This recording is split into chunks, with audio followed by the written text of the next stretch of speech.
चलिए, तो हम लोग प्रिपरेशन ऑफ हेलो एल्केन्स पढ़ रहे थे, है ना। और हेलो एल्केन्स को बनाने के लिए जो लास्ट मेथड हमने पढ़ी थी that was by using alkenes. अभी हम नेक्स्ट से स्टार्ट करते हैं बाय यूजिंग एल्कीन्स। तो हम यहाँ ले रहे हैं फ्रॉम एल्कीन्स, ठीक है। अब एल्कीन्स मतलब क्या, तो ये पढ़ रखा हमने। एल्कीन्स हम उनको बोलते हैं जो क्या हो, अनसैचुरेटेड कंपाउंड हो या ऐसे हाइड्रोकार्बन हो जिनमें डबल बॉन्ड हो। तो एल्कीन्स मतलब अनसैचुरेटेड हाइड्रोकार्बन, या फिर हम बोल दें हाइड्रोकार्बन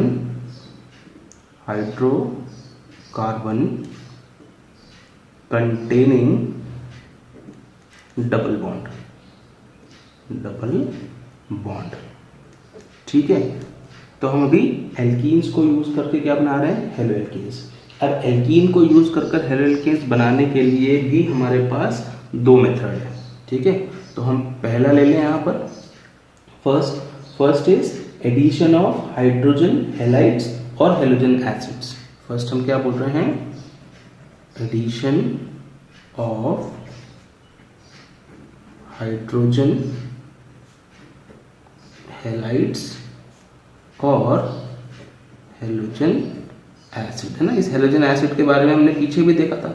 जनरल फॉर्मूला हो गया HX, H हाइड्रोजन और X इज हेलोजन, तो हेलोजन एसिड या फिर हाइड्रोजन हैलाइड, ठीक है।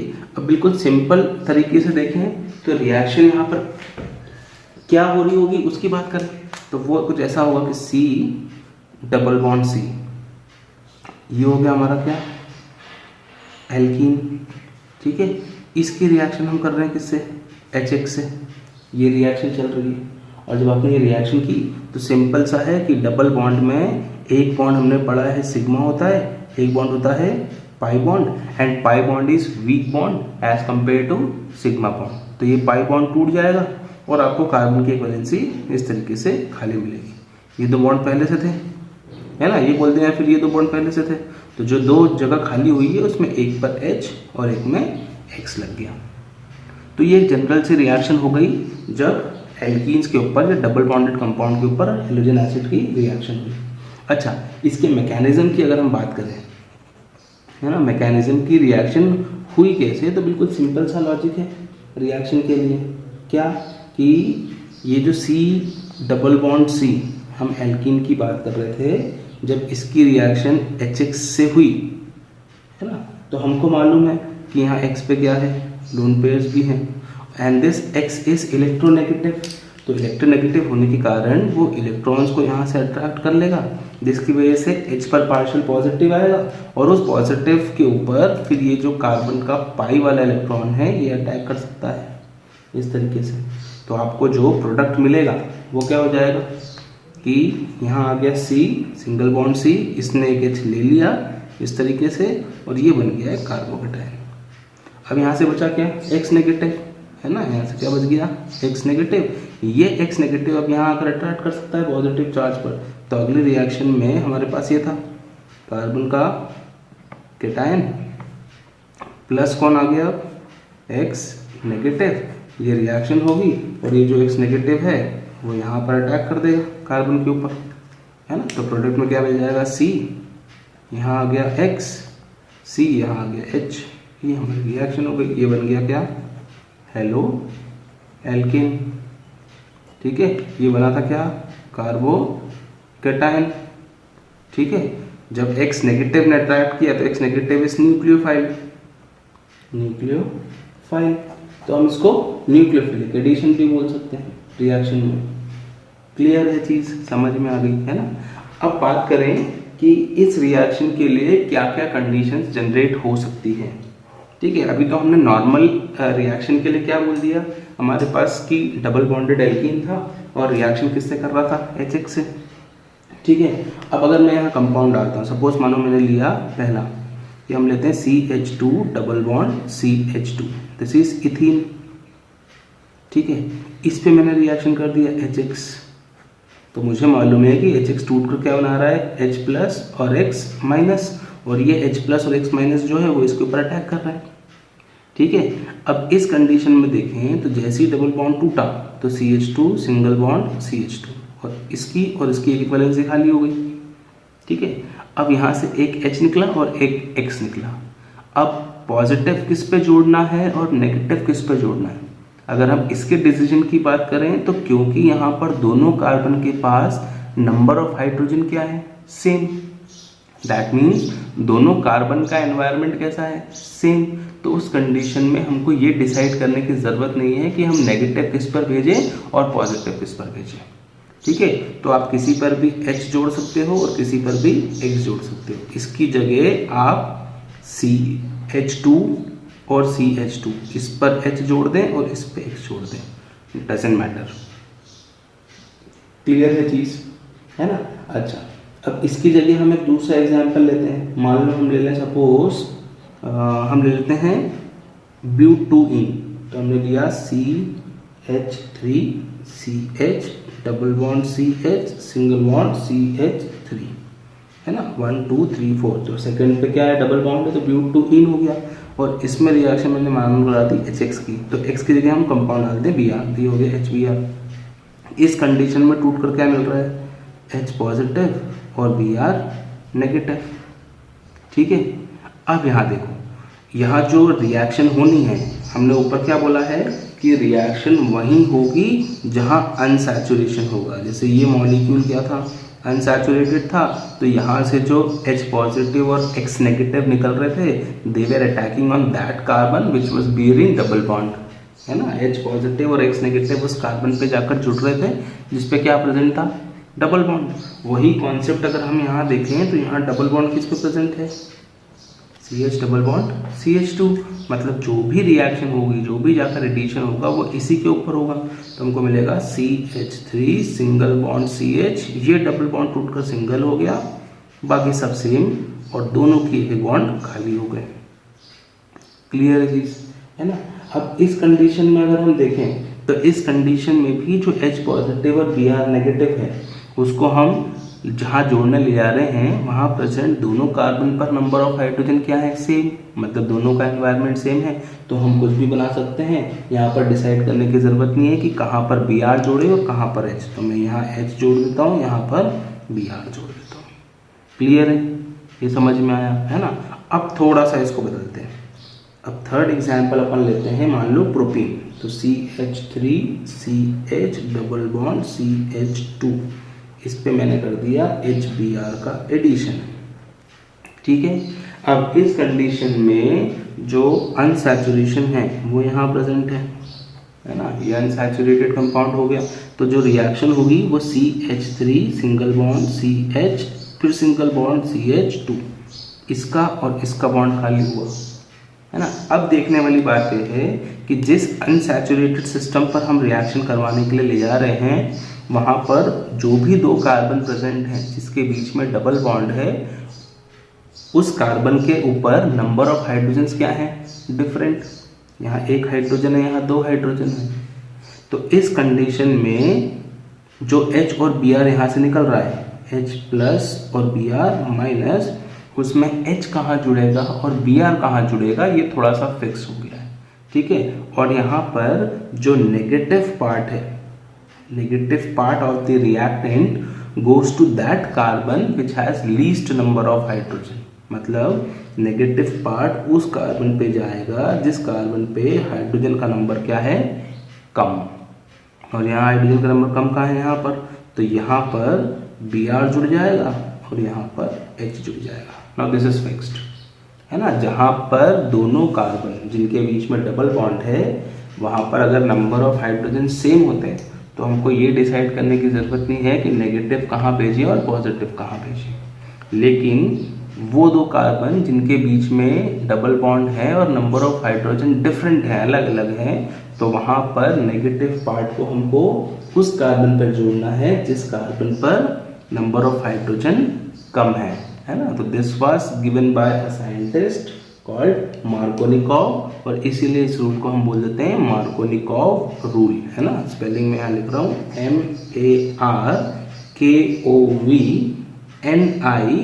MARKOVNIKOV, Markovnikov rule. तो ये मार्कोनिकॉव रूल के अकॉर्डिंग हुआ। ठीक है, अब मार्कोनिकॉव रूल क्या है वो देखें। तो मार्कोनिकॉव रूल क्या बोलता है कि during the addition across an unsymmetrical carbon or double bond, the negative part of the attacking reagent attaches itself to the carbon atom carrying least number or lesser number of hydrogen atom। ठीक है, तो ये हम लिख लें यहाँ पर MARKOVNIKOV Markovnikov rule. ठीक है, रूल क्या है कि during the addition across the unsaturated system, the negative part of the attacking reagent attaches to that carbon which has lesser number of hydrogen। ठीक है, ये लेवल पे भी बट रखा है, तो बस वही रूल हमने यहाँ लगा दिया। ये क्लियर है चीज़, है ना। अच्छा, तो ये हमने तीन रिएक्शंस यहाँ देखे। चौथा देखें क्या है ना। अब सेम रिएक्शन हम ले रहे हैं, ले रहे हैं propane CH3 single bond CH double bond CH2। ठीक है, और सेम रिएक्शन करा रहे हैं किसके साथ, HBr के साथ। तो मार्कोनिकॉव रूल के अकॉर्डिंग हमने क्या बोला कि जो नेगेटिव पार्ट निकल रहा था दैट वाज Br नेगेटिव, वो जाकर कहाँ जुड़ा था, least number of hydrogen containing carbon पे, है ना। अच्छा, अब यही रिएक्शन अगर किसी कैटलिस्ट के प्रेजेंस में हो जाए, जैसे यहाँ कैटलिस्ट ले लिया मैंने परऑक्साइड, ये स्पेसिफिक कंडीशन है कि हम हमेशा परऑक्साइड को ही लेते हैं एज कैटलिस्ट। ठीक है, तो इस कंडीशन में हम क्या देख रहे हैं कि जो नेगेटिव पार्ट है that attaches to the carbon having more number of hydrogen.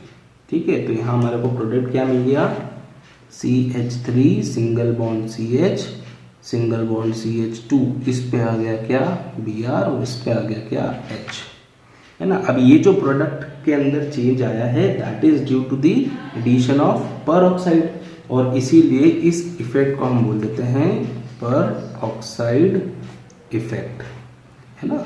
ये मार्कोनिकॉव रूल के ऑपोजिट काम कर रहा है, तो इसको हम एंटी मार्कोनिकॉव रूल भी बोलते हैं। ठीक है, और इसको स्टडी किया था क्रॉस ने, इसलिए हम इसको KHARASCH क्रॉस इफेक्ट भी बोलते हैं।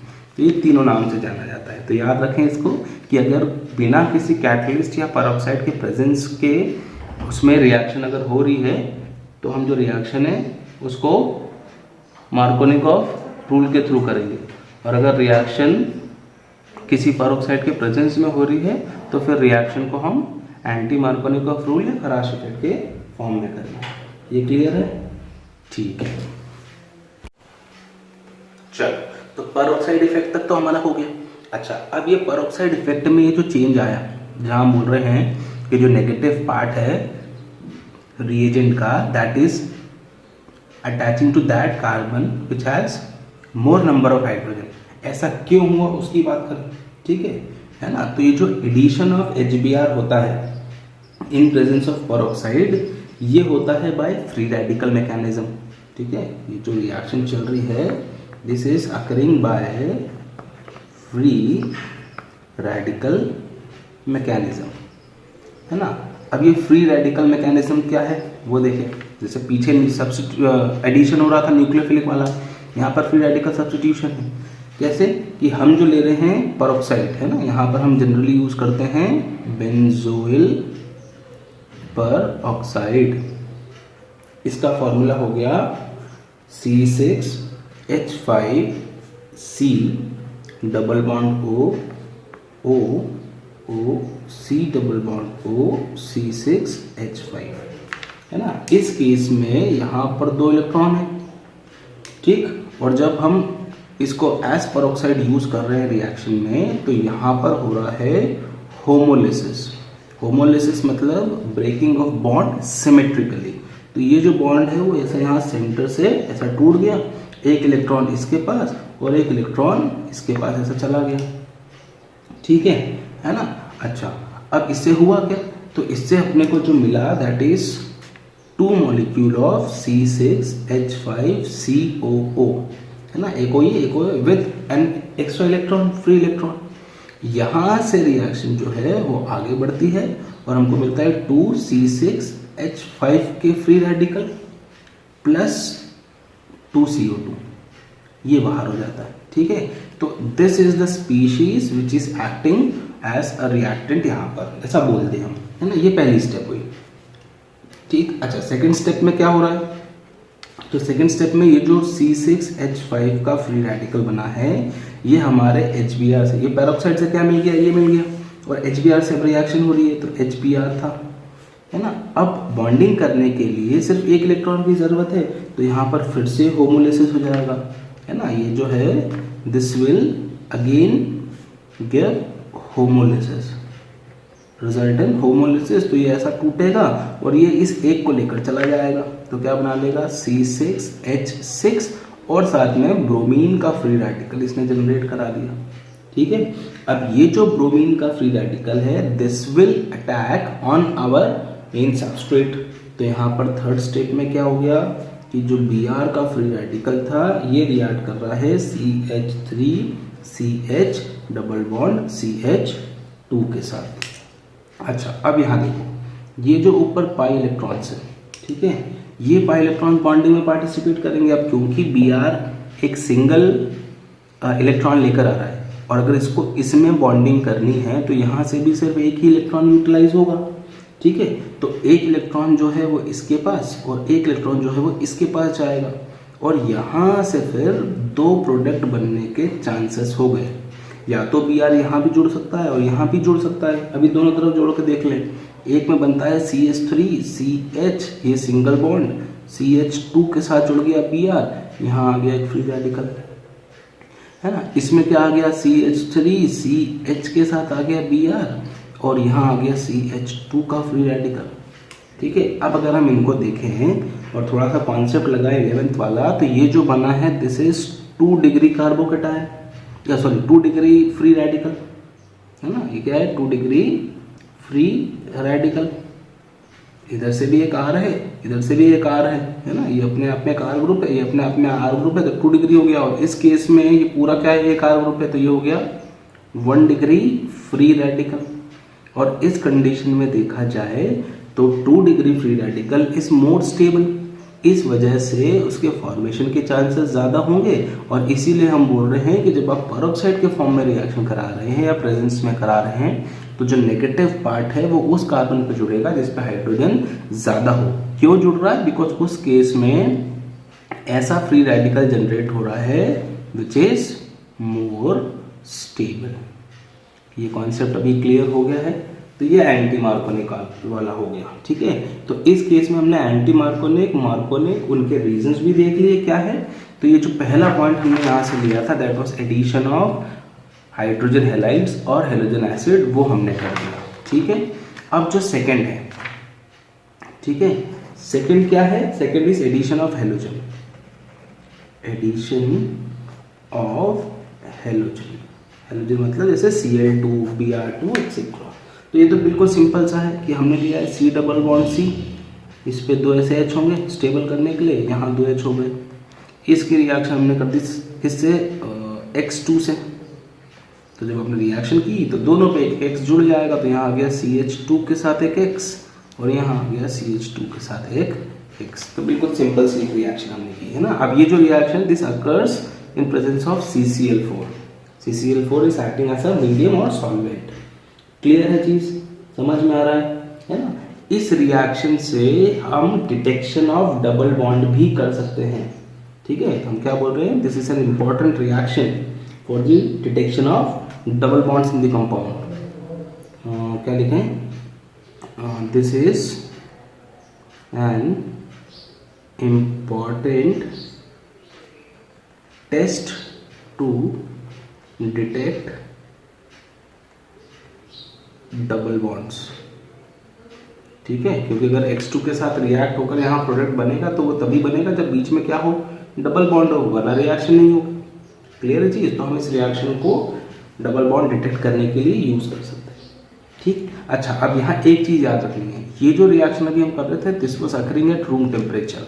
अगर इसी रिएक्शन को मैं एलिवेटेड टेम्परेचर पे ले जाऊँ, सपोज है ना, एलिवेटेड टेम्परेचर पे ले जाऊँ, प्लस क्या करूँ कि जो मैंने एल्कीन लिया था उसको थोड़ा सा बदल दो, जैसे प्रोपीन ले लें, CH3 single bond CH double bond CH2, इसमें मैं X2 का रिएक्शन कर रहा हूँ। तो नॉर्मली क्या होना चाहिए कि डबल बॉन्ड टूटेगा और दोनों पर क्या जुड़ जाएगा, एक एक X। क्लियर है चीज़, है ना। लेकिन अगर इसी रिएक्शन को मैं टेम्परेचर बढ़ा दूँ, मतलब मैंने मान लो 773 केल्विन टेम्परेचर कर दिया, तो इस केस में जो हाइड्रोजन अभी तक सब्स्टिट्यूट हो रहा था, है ना, सॉरी, जो डबल बॉन्ड टूटकर दोनों X जोड़ रहे थे, उसकी जगह क्या होगा, हाइड्रोजन सब्स्टिट्यूट होने लग जाएगा। किसका, इस वाले का। तो यहाँ प्रोडक्ट क्या मिल जाएगा, CH2 एक X, और जो एक H यहाँ से निकल रहा है वो X को ले जाएगा, तो CH डबल बॉन्ड CH2 बाहर हो गया HX। क्लियर है चीज? ये रिएक्शन स्पेसिफिक है एट एलिवेटेड टेम्परेचर। क्लियर है चीज? इस टाइप की रिएक्शन में जो हमारा एलाइलिक कार्बन था, उस कार्बन पे से हाइड्रोजन जो है वो सब्स्टिट्यूट हुआ है। ठीक है, और हेलोजन जो है वो चला गया, तो इसको हम एलाइलिक हेलोजिनेशन रिएक्शन भी बोल सकते हैं। क्लियर है चीज, है ना। This type of reaction is allylic halogenation reaction. Condition क्या है, तो कंडीशन ये हो गई कि it will occur only at elevated temperature. अभी अगर यहाँ CCl4 और रूम टेम्परेचर होता तो रिएक्शन वही होती कि ये डबल बॉन्ड टूटता और दोनों पर एक एक H जुड़ जाते। तो ये जो हमने पढ़ा अभी, पहला था एडिशन ऑफ हाइड्रोजन हेलाइड या हेलोजन एसिड, और दूसरा हमने बोला एडिशन ऑफ हेलोजन। ये हो गया फ्रॉम एल्कीन्स, है ना। अब यहाँ से हमारी थर्ड कैटेगरी आती है फ्रॉम एल्काइंस। ठीक है, एल्काइंस मतलब unsaturated hydrocarbon having triple bond, है ना। यहाँ हम बोल रहे हैं hydrocarbon having triple bond. Clear है चीज? ठीक है, तो यहाँ पर जो पहला पॉइंट है वो है same addition of halogen acid, जो पीछे पड़ा था, addition of halogen acid. Halogen acid का जनरल फॉर्मूला HX। तो बिल्कुल सिंपल सा इस रिएक्शन को देख लिया, हमारे पास क्या है, C ट्रिपल बॉन्ड C। इसकी रिएक्शन हम कर रहे हैं किससे, HX से। तो वही है, ट्रिपल टूटेगा और किस में जाएगा, डबल में, तो C डबल बॉन्ड C, एक आ गया H और एक आ गया X। अच्छा, अब कॉन्सेप्ट ये बोलता है कि जब भी आप किसी अनसैचुरेटेड कंपाउंड के ऊपर रिएक्शन करवाते हैं तो हमेशा सैचुरेशन की तरफ जाता है। तो इस रिएक्शन को एक स्टेप और आगे बढ़ा देंगे फिर से, तो यह जाएगा C, एक H था, C डबल बॉन्ड टूट कर क्या बन गया, सिंगल, यहाँ एक X था, यहाँ पर फिर से एक X आ गया और एक H आ गया, है ना। मार्कोनिकॉफ रूल लगाया है सिंपल सेकंड बार में। पहली बार में तो दोनों के पास हाइड्रोजन नहीं थे, सेकंड बार में इस पे H था, इस पे H नहीं था, तो negative part goes to that carbon which has least number of hydrogen. तो मार्कोनिकॉफ रूल सीधे सीधे लगा दिया। क्लियर है चीज, समझ में आई? तो बिल्कुल सिंपल सा रिएक्शन पहला, एडिशन ऑफ हेलोजन एसिड। ठीक है ना। अब बात करते हैं अपन एडिशन ऑफ हेलोजन, दूसरा एडिशन ऑफ हेलोजन। ये भी सेम है, हेलोजन इज X2, तो वही करना है अपने को जो पीछे अभी अपन ने किया। C triple bond C, reaction हो रही है किससे, X2 के साथ, पहली बार टूट कर डबल बॉन्ड, तो C डबल बॉन्ड C, इस पे एक X आ गया, इस पे एक X आ गया, और फिर से X2 के प्रेजेंस में रिएक्शन, तो C X X single bond C X और X। ये क्लियर है चीज, है ना। तो हमको यहाँ जो कंपाउंड मिल गए दिस आर, ये था डाई हेलाइड्स, ये थे tetra halides, TTR tetra halides. ठीक है, यहाँ जो बन रहा था दैट वाज डाई हेलाइड्स। तो बिल्कुल सिंपल सी दो रिएक्शन की हमने, एक एडिशन ऑफ हेलोजन एसिड और एक एडिशन ऑफ हेलोजन, और ये देखा हमने कि अनसैचुरेशन से सैचुरेशन तक जाना है। तो ये हमारा preparation from alkenes and alkynes हो गया। ठीक है, अब आता है फोर्थ। ठीक है, इसमें कुछ नेम रिएक्शंस आएंगी तो ये थोड़ा हमारे लिए इंपॉर्टेंट है। Fourth is by halogen exchange, bye halogen exchange. अभी नाम से क्लियर है, हेलोजन एक्सचेंज मतलब क्या, एक्सचेंज करना है ना। अच्छा, अब इसमें क्या क्या चीजें हैं वो देखें अपन। पहली चीज है कि these types of reactions are particularly used for preparing आयोडोएल्कीन्स। जब आयोडीन वाले कंपाउंड्स उनको बनाने होते हैं तब हम इन रिएक्शंस को ज़्यादा यूज करते हैं। क्या बोल रहे हैं, this reaction is particularly useful for preparing iodoalkanes. ठीक है, तो बिल्कुल सिंपल से रिएक्शन है। कर क्या रहे हैं इस रिएक्शन में, हम ले रहे हैं RX। पहले से हमने क्या लिया, अल्काइल हैलाइड, और इसकी रिएक्शन की सोडियम आयोडाइड के साथ। दिस इज फिक्स्ड, अगर हेलोजन एक्सचेंज करना है आयोडीन के साथ तो हम यही रिएक्शन करेंगे। RX लेकर Na के साथ रिएक्शन कर दिया। अब इस रिएक्शन में हम ले रहे हैं एसीटोन एस मीडियम, जिसमें रिएक्शन हो रही है। ठीक है, अब इस कंडीशन में देखें, ये एक हेलोजन है और ये एक हेलोजन है, तो इनको हम एक्सचेंज कर दें। This is the simple reaction. हमको क्या मिल जाएगा, R के साथ I और बाहर हो गया NaX। क्लियर चीज है ना। इस केस में X जो है दैट कैन बी Cl और Br। ये जो X हम ले रहे हैं ये Cl या Br हो सकता है।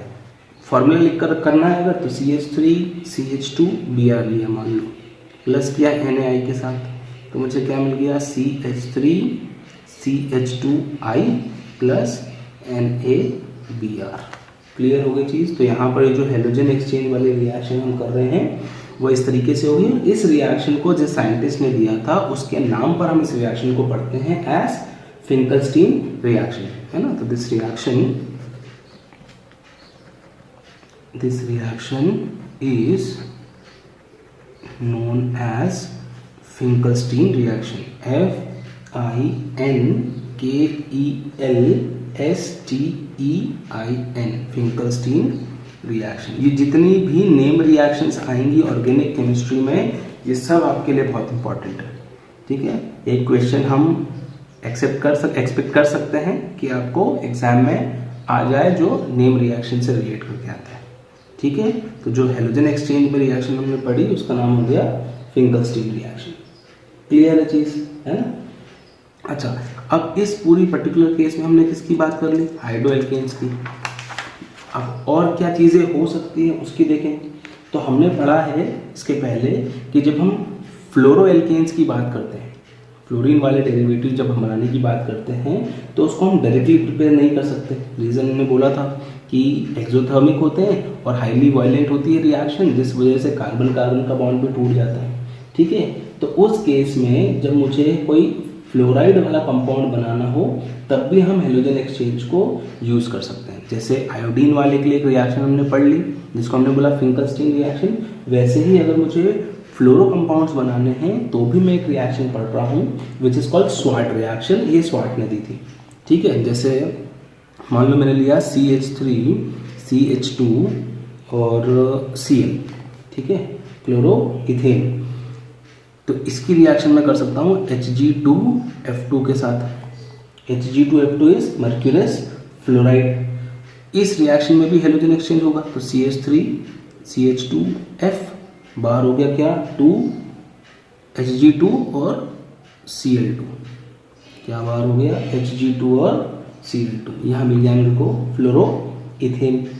क्लियर। इसी तरीके से मान लो मेरे पास है CH3Br सपोज, इसकी रिएक्शन मैं कर सकता हूँ AgF सिल्वर फ्लोराइड के साथ, तो मुझे मिल जाएगा CH3F, बाहर हो जाएगा AgBr। क्लियर है चीज़, है ना। तो वो सारी चीज़ें जो मैं यूज़ कर सकता हूँ for making fluoro substituted compounds, उसमें क्या क्या आ गया, एक आ गया Hg2F2, एक आ गया AgF। इसके अलावा मैं यूज़ कर सकता हूँ SbF3। सपोज मान लो एक कंपाउंड लेते हैं अपन CH3C Cl और CH3, ठीक है। तो इस कंडीशन में मैं यूज़ कर रहा हूँ SbF3। ये रिएक्शन की हेलोजन एक्सचेंज करो, दोनों क्लोरीन की जगह फ्लोरीन लगा दो, क्या आ जाएगा CH3CF और CH3 और हो जाएगा क्या SbCl3, है ना। ऑर्गेनिक रिएक्शंस को बैलेंस करने की ज़रूरत नहीं है, बोर्ड में भी ऐसा कंपलसरी नहीं है कि आप बैलेंस करके आए। Organic reactions can be in unbalanced form, ठीक है। ये रिएक्शन कर लीजिए। तीसरा कंपाउंड हो गया SbF3, ठीक है।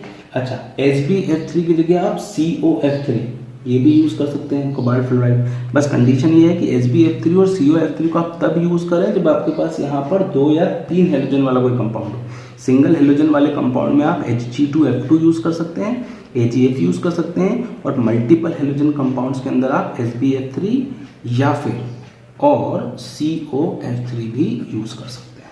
तो ये जो रिएक्शन अभी आपने देखी है ना, this reaction is called Swarts reaction, SWARTS, Swarts reaction, ठीक है। ये भी एक टाइप का हेलोजन एक्सचेंज ही है, जैसा हमने पीछे देखा था, ठीक। तो आयोडीन वाले हेलोजन एक्सचेंज को हमने बोल दिया फिंकलस्टीन रिएक्शन, और फ्लोरीन वाले कंपाउंड बनाने के लिए अगर हेलोजन एक्सचेंज करवा रहे हैं then it is called Swarts reaction. Clear है। इसके बाद आता है लास्ट मेथड प्रिपरेशन का, है ना। इसके पहले हमने क्या किया था, बाय हेलोजन एक्सचेंज। अब लास्ट हम ले रहे हैं preparation from silver salt of acids, है ना। Preparation from silver salt of acids, है ना। अब सिल्वर सॉल्ट ऑफ एसिड की बात करें, ऑर्गेनिक एसिड का, एसिड मतलब यहाँ ऑर्गेनिक एसिड से बात, जैसे CH3COOH ये एसिटिक एसिड है। अच्छा, इसी का अगर मुझे सॉल्ट बनाना है तो हमको मालूम है salt is what, it is compound of a metal. तो अगर मैं यहाँ से एसिड की बात कर रहा हूँ तो एसिड टूट कर क्या देता है, H देता है। जैसे CH3COOH एसिटिक एसिड को अगर मैं आयोनाइज कर देता हूँ तो मुझे क्या मिलता है, मुझे मिलता है CH3COO नेगेटिव और H पॉजिटिव, है ना। ये एरो मैंने इसे लगाया है because it is a weak acid, ठीक। और इसको अगर मैं एक मेटल से रिप्लेस कर दूँ, CH3COO Ag लगा दिया, मान लो सिल्वर का मेटल लगा दिया, तो ये बन गया क्या, silver salt of acid. Clear है चीज़। तो जो एसिटेट आयन जो था उसको मैंने यहाँ लगा दिया, सिंपल सा। क्लियर है चीज़, है ना।